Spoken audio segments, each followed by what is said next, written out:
আসসালামু আলাইকুম, শুভ সকাল। সবাই কেমন আছেন? আলহামদুলিল্লাহ আমি খুবই ভালো আছি। আবার চলে আইলাম ইটাজকলা বাজারে। আজকে কি কি সবজি আনছি দোকানে আপনারা কাছে শেয়ার করি।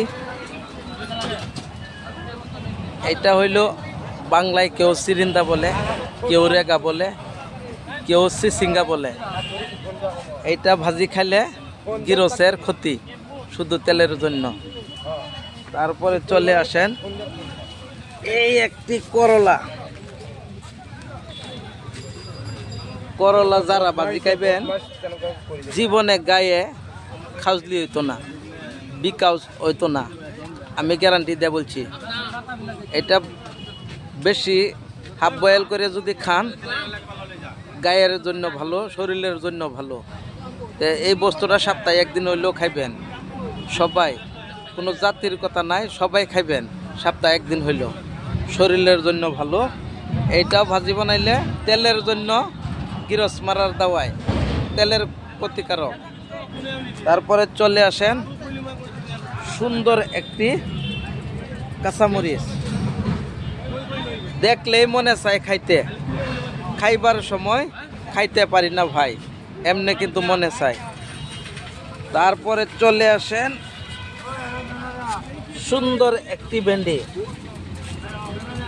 যদি ভাত খাওয়ার মাঝে কোনো কষ্ট হয়, শরীর দুর্বলতা, খাইতে পারেন না, তাহলে এটা চাটনি বানায় খাইবেন, কষ্ট হইবে না, এমনি খাইতে পারবেন, কোনো অসুবিধা নাই। তারপরে চলে আসেন এই হইল ভিটামিন লতা, আসামি যে বলে লতি, কচু লতি। এটা যদি শুকনা মাছ দিয়া, চেপা দিয়া বা ভাজি বানান, খাইতে খুবই ইন্টারেস্ট।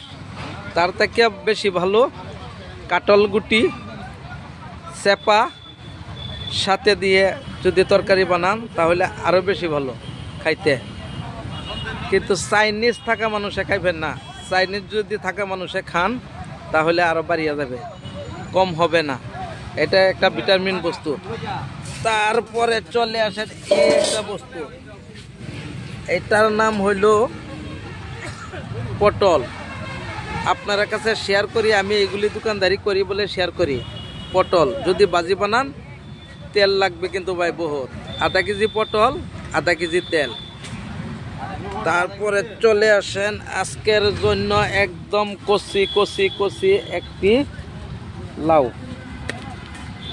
একদম কচি লাউ, শোল মাছ, বালাডি মাছ, আসামি যে বলে গরুই মাছ। যদি এটাতে বানান ঠান্ডার দিনে খাইতে খুবই ইন্টারেস্ট। তো সবাই আমার সাথে থাকবেন। আর আমার ফ্যান ফলোয়ার যারা আছেন বিভিন্ন জায়গার আমার দোকানে আসবেন, আধা মূল্যে মাল পাবেন।